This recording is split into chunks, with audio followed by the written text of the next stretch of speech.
ଏ ମନ ଭିତରେ ଗୁରୁ ଆତ୍ମା ପରେ ଲାଗିଛି ଏ ସୃଷ୍ଟି ମହି। ଯୁଗ ଯୁଗାନ୍ତର ଦେଖିବ ଠାକୁର ଅନେକ ନାମ ଉତ୍ପତ୍ତି।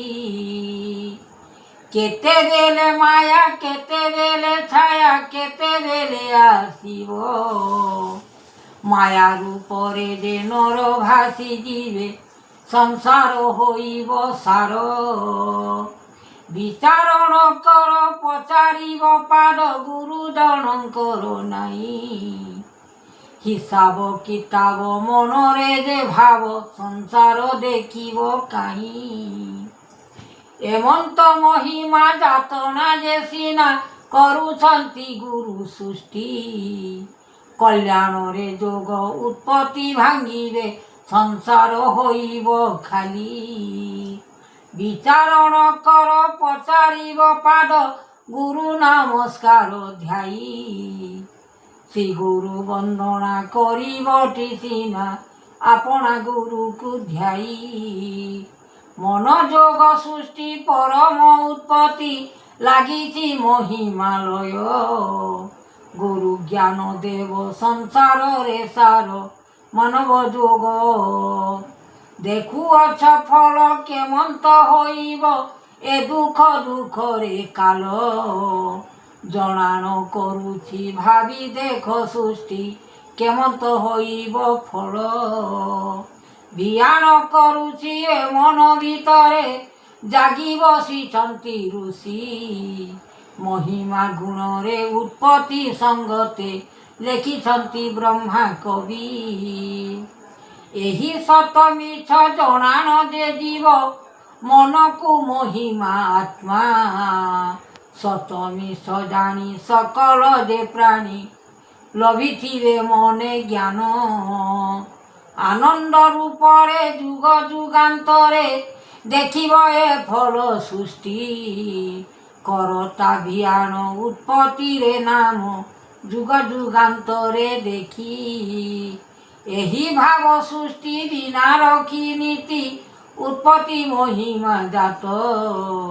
ସଂସାର ବିଚାର ଲେଖିବଟି ଫଳ ଉତ୍ପତ୍ତି କରି ସଂସାର। ସକଳ ଭିଆନ ଲେଖିଲେ ଆପଣ ଗୁରୁଙ୍କ ମହିମା ସୃଷ୍ଟି। ଦେବାଦେବୀ ସେବା କରୁଅଛ ଏକା ମନରେ ପଡ଼ିବ ଯାଇ। କେମନ୍ତ ମନରେ ବିଚାରିବ ଅଙ୍ଗେ ଷଷ୍ଠ ଦେବ ନିରାକାର। ଜ୍ୟୋତିର୍ମୟ ଜ୍ଞାନ ଏକଲା ସଂସାର ଲାଗିଅଛି ଲୀଳା ଭାବ। ଯାହା ଏହି ମନ କରିଥିବ ଜ୍ଞାନ ପାପରେ ଯେ ପଡ଼ିଗଲା। ପାପ ଦେଖୁ ଦେଖୁ ଗୁରୁ ଜ୍ଞାନ ସବୁ ପାଣିରେ ଯେ ଜଳରେ ଯେ ଭାସିଗଲା।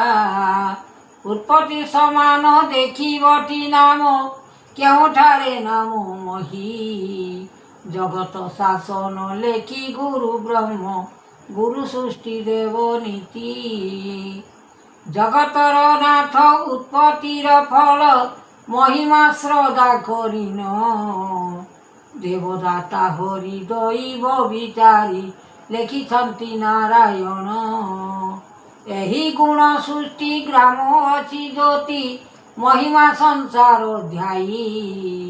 ଆପଣାର ଯୋଗ ଅଟଇ ସଂସାର କାଳ ଯୁଗ ନାମ ଗୋଟି। ଯାହା ମନ କୀର୍ତ୍ତି ଯାହା ମନ ଜ୍ୟୋତି ଯାହା ମନ ଗୁରୁ ଆଜ୍ଞା। ଚେତନା ଯେ ସିନା ଗୁରୁ ରଖବାନା ନିତ୍ୟ କର୍ମ କଲେ ସିନା। କମଳ ଲୋଚନ ଭାସି ଅଛି ଗୁଣ ସକଳ ମହିମା କୀର୍ତ୍ତି। ଯୋଗ ଯୋଗାନ୍ତର ଲେଖିବେ ଅନନ୍ତ ଲେଖିଛନ୍ତି ବ୍ରହ୍ମା କବି। ଏମନ୍ତ ଯେ ସତ କହିଦେଲେ ମିଛ ଜଗତ ଭାଙ୍ଗିବ ସୃଷ୍ଟି। ଜଣାଣ କରୁଛି ମନର ଭିତରେ ଆତ୍ମା ଯୋଗ କର କୀର୍ତ୍ତି। ସୁଜନ ଜନଙ୍କୁ ଲେଖିଥିବେ ସବୁ କବିଙ୍କ ଭିତରେ ଆଉ। ଜଣାଣ ପଥର ଲାଗିଅଛି ନିଜେ ମହିମା ଜାତ ନା କରି ଯୋଗ ଏ ଶାସନ ଲେଖିବେ ବାସନ ନର ଜନ୍ମ ନାରୀ ହୋଇ। ଶୂନ୍ୟ ଶୂନ୍ୟ ମହାଶୂନ୍ୟ ଦେଖୁଅଛ ଗୁରୁ ଜ୍ଞାନ ଆନନ୍ଦିତ ଫଳ ଆପଣା ଗୁରୁଦେବ ମଧ୍ୟରେ ପଡ଼ିବ କାଲ। ଲେଖିଛନ୍ତି ଭୀମଦାସ ଆନନ୍ଦେ ପଡ଼ିବ ଚକ୍ରାନ୍ତ ବେଦ।